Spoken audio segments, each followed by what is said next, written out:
suggest that everybody stays calm at the current moment, for there is a zombie apocalypse currently happening on the West Coast. Stay inside. Do not go out under. Halo semuanya, kami dari kelompok 2. Hari ini kami akan menjelaskan analisis rantai nilai dari Satoshi Bos. Tapi sebelum itu kita get to know dulu yuk teori dari rantai nilai. Sekarang kita masuk ke pengertian dari analisis rantai nilai, atau bisa kita sebut sebagai value chain analysis. Itu merupakan alat yang digunakan oleh perusahaan untuk melakukan perumusan sebuah strategi di masa yang depan yang akan datang gitu.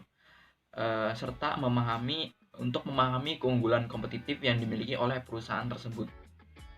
Nah, rantai nilai ini sendiri memiliki arti gambaran untuk melihat suatu perusahaan sebagai rantai aktivitas yang mengubah input menjadi output. Nah, yang mempunyai suatu nilai bagi pelanggan. Keunggulan kompetitif yang dimaksud adalah sebagai berikut. Yang pertama ada keunggulan biaya. Dengan lebih baik memahami biaya dan menekannya keluar dari aktivitas penambahan nilai. Lalu ada diferensiasi, yaitu berfokus pada aktivitas-aktivitas yang berhubungan dengan kompetensi inti. Nah, keunikan serta kemampuan untuk melakukan yang lebih daripada pesaingnya, seperti itu. Lalu dari analisis value chain ini kita memiliki tujuan, di mana tujuan dari analisis rantai nilai atau value chain ini adalah untuk membantu perusahaan dalam mengidentifikasi aktivitas internal perusahaan yang dapat dioptimalkan untuk efisiensi maksimal dan profitabilitas. Nah, itu digunakan untuk mendukung strategi perusahaan di mana perusahaan dapat meningkatkan value untuk pelanggan atau menurunkan biaya produksi.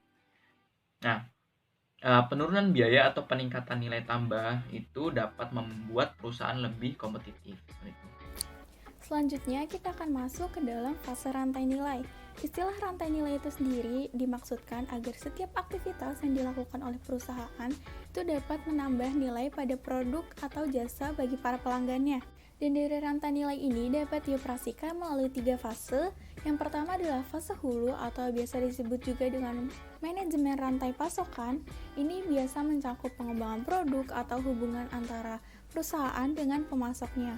Kemudian untuk fase operasi, ini mengacu kepada proses manufaktur. Di sini juga dapat dikatakan bahwa fase operasi itu terlibat dalam penyediaan produk dan jasa. Kemudian yang terakhir adalah fase hilir atau biasa disebut juga dengan manajemen hubungan pelanggan. Ini mengacu kepada hubungan dengan para pelanggannya, dapat mencakup pengiriman, pelayanan, ataupun aktivitas terkait lainnya. Nah, untuk selanjutnya ini ada aktivitas analisis rantai nilai. Nah, aktivitas analisis rantai nilai ini dapat dibedakan loh menjadi 2 aktivitas. Yang pertama ada aktivitas primer atau utama, yaitu biasanya aktivitas ini berhubungan dengan penciptaan produk, terus juga pemasaran, pengiriman ke pembeli, serta pelayanan ke pelanggan. Misalnya itu contoh dari aktivitas utama yang pertama logistik ke dalam atau inbound logistik berkaitan dengan pengelolaan bahan baku dari pemasok. Kedua, kegiatan operasi yaitu biasanya pastinya mengolah dan mengemas produk. Yang ketiga ada logistik keluar atau outbound logistik yang berkaitan dengan penyimpanan barang ke gudang dan distribusi produk. Yang keempat ada pemasaran dan penjualan serta yang terakhir ada pelayanan ke pelanggan. Nah, untuk aktivitas yang kedua dari analisis rantai nilai ada aktivitas sekunder atau pendukung, yaitu aktivitas yang mendukung atau membantu aktivitas primernya dengan memberikan pembelian input-input yang digunakan untuk melakukan produksi atau procurement, seperti aktivitas yang dilakukan untuk pengembangan produk, terus juga dengan memanfaatkan perkembangan teknologi. Yang kedua ada sumber daya manusia atau human resources management, dan yang terakhir ada fungsi dari berbagai perusahaan secara luas atau infrastruktur.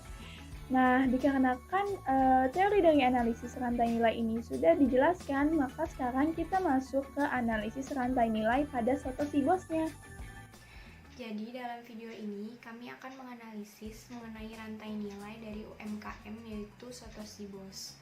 Satoshi Bos itu sendiri merupakan salah satu UMKM yang sangat terkenal di sekitaran daerah Cilengsi. Satoshi Bos ini menyajikan berbagai soto dan sop terutama menu andalannya yaitu soto Betawi. UMKM ini terletak di Medlan Transyogi, Ruko PTM 3 nomor 31. Sejarah UMKM ini yaitu dibentuk pada tahun 2019, mengingat pada saat itu masih kurangnya usaha dalam soto Betawi di daerah Cilengsi. Alasan lainnya yaitu sang owner, Pak Sadam, mengenal salah satu chef yang mempunyai keahlian dalam memasak soto Betawi dan rasanya pun sangat enak. Maka dari itu, Pak Sadam ini termotivasi untuk mendirikan usaha bersama. Tentang aktivitas utama, yang dimana dalam aktivitas utama ini terdiri dari 5 kegiatan.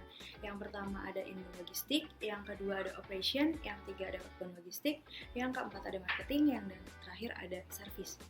Nah, di inbound logistik ini dalam pengendalian persediaannya, Soto Si Bos ini memesankan bahan bakunya tersebut langsung dari para supplier dan dikirimkan juga oleh supplier dengan jadwal yang sudah ditentukan, yaitu 2 hari sekali atau setiap persediaan bahan baku sudah habis. Nah, yang kedua ini ada operation, di mana Soto Si Bos ini selalu menjaga kebersihan dan kesterilisasian produk, maupun itu dari produk ataupun bahan-bahan dan peralatan yang digunakan. Jadi, setiap harinya setelah selesai semua orderan, kuali-kuali yang digunakan untuk memasak soto-soto tersebut tuh semuanya dicuci dengan bersih semuanya, agar tetap terjamin kebersihan dari produk atau peralatan itu tersendiri. Nah, yang ketiga ini ada outbound logistik. Dalam pendistribusian makanan ke konsumennya, dapat dilakukan dengan 3 cara, yaitu yang pertama ada take away, yang kedua ada pemesanan via aplikasi online, dan yang terakhir ada dine in. Dalam proses pemesanannya juga kalau misalnya kita lewat take away atau dine in juga terbilang sangat mudah atau secara sederhana. Jadi kita hanya perlu mengorder pesanan kita kepada chef tersebut atau juru masak yang ada di Soto Si Bos, lalu membayarkannya langsung di kasir. Nah, yang keempat ini ada marketing. Strategi marketing yang digunakan oleh Soto Si Bos ini tuh yaitu words of mouth, yang dimana dari mulut ke mulut. Jadi banyak pelanggan-pelanggan Soto Si Bos ini tersendiri tuh datang karena direkomendasikan oleh kerabat-kerabat terdekatnya, kayak wah coba deh makan di Soto Si Bos ini, enak loh. Nah, jadi mereka tuh pada berdatangan ke situ. Selain menggunakan strategi words of mouth ini, Soto Si Bos juga menggunakan promosi via aplikasi online seperti GrabFood, GoFood, dan sebagainya. Jadi diadakan promosi, baik itu gratis ongkir maupun ada free pembelian es teh manis. Nah, yang terakhir ini tuh ada service. Jadi Soto Si Bos ini tuh menyediakan service yang sangat baik. Jadi untuk menciptakan ciri khas rasa soto yang khas dari si Soto Bos ini, resep-resep tersebut tuh sebelumnya sudah diuji coba dengan 5 orang yang berbeda, agar mendapatkan kayak wah ini loh soto yang berhasil, yang enak lah gitu. Juga dia menerima saran-saran dari konsumennya, kayak misalnya dagingnya kekerasan atau sebagainya. Masukan-masukan tersebut tuh diterima dengan baik oleh para pekerja di Soto Si Bos ini untuk dilakukan improvisasi untuk kedepannya. Baik, saya akan menjelaskan mengenai aktivitas pendukung yang digunakan oleh Soto Si Bos dalam menjalankan kegiatan bisnisnya. Jadi pertama-tama saya akan menjelaskan terlebih dahulu apa saja aktivitas pendukung yang digunakan dalam usaha umumnya. Yang pertama itu adalah procurement. Apa itu procurement? Procurement itu merupakan aktivitas yang dilakukan perusahaan dalam pemesanan dan pembelian ulang bahan baku maupun produk dari supplier sebelum bahan baku habis digunakan dalam proses produksi atau produk habis terjual. Lalu yang kedua itu adalah human resources management. Jadi ini adalah bagaimana perusahaan mengelola sumber daya manusianya agar dapat menghasilkan hasil yang terbaik bagi perusahaannya. Lalu yang ketiga itu adalah firm infrastructure. Nah, ini adalah kegiatan yang diperlukan perusahaan dalam mendukung kegiatan operasionalnya agar berjalan dengan efektif. Nah, ini itu meliputi tentang manajemen umum, perencanaan keuangan, akuntansi, hukum, dan sebagainya. Nah, sekarang saya akan menjelaskan bagaimana penerapan aktivitas pendukung ini dalam usaha Soto Si Bos. Nah, yang pertama itu dalam halnya procurement, di sini dikatakan bahwa Soto Si Bos itu memesan bahan bakunya itu setiap 2 hari sekali. Dikatakan bahwa dalam waktu 2 hari itu merupakan waktu yang cukup dalam mengganti bahan baku agar bisa digunakan dalam keadaan fresh saat produk tersebut digunakan. Dan dalam hal pengirimannya, bahan baku ini dikirimkan oleh supplier secara langsung. Nah, yang kedua itu adalah Human Resources Management. Nah, dalam hal ini, Soto Si Bos mengatakan bahwa dia memperlakukan komunikasi secara kekeluargaan kepada para karyawannya karena dianggap sebagai kerabat dekat yang telah dipercaya oleh owner. Namun, walaupun dalam hal komunikasi kekeluargaan, jika melakukan kesalahan ataupun pelanggaran-pelanggaran yang tidak sesuai, tentu pengusaha tetap memberikan pengarahan tentang bagaimana karyawan yang baik dalam melayani pelanggannya, baik itu tata krama maupun attitude-nya. Dan dikatakan juga bahwa dalam penyampaiannya pun juga diarahkan secara kekeluargaan agar kejadian tersebut tidak terulang kembali. Nah, yang selanjutnya itu, yang ketiga adalah firm infrastructure. Nah, di sini Soto Si Bos dia sudah melakukan manajemen yang baik terkait keluhan-keluhan dari pelanggan yang dimilikinya dan selalu mempunyai solusi dari setiap permasalahan yang dihadapinya. Ya, sebagai contoh, beberapa waktu yang lalu terdapat daging sapi soto yang disajikan terasa keras saat dikonsumsi. Nah, solusi dari permasalahan ini ialah pengusaha lebih memperhatikan lagi waktu dalam proses mengolah daging sapi agar sesuai dengan jam operasional toko. Lalu yang kedua itu dalam aspek perencanaan keuangan. Nah, di sini diperhitungkan secara matang apakah pengeluaran sebesar ini dapat menciptakan kualitas serta cita rasa soto yang sesuai dengan diharapkan. Dan apabila dihadapkan dengan kenaikan harga, apakah cita rasanya tetap sama yang disajikan atau bagaimana reaksi konsumen terhadap kenaikan harga tersebut. Lalu yang ketiga itu adalah sistem akuntansi. Dalam hal sistem akuntansi, Soto Si Bos ini sangat mengawasi secara ketat dengan cara merekap setiap harinya setelah jam operasional toko berakhir, sehingga ini untuk mencegah adanya kecurangan ataupun kesalahan dalam perhitungan ataupun pencatatannya.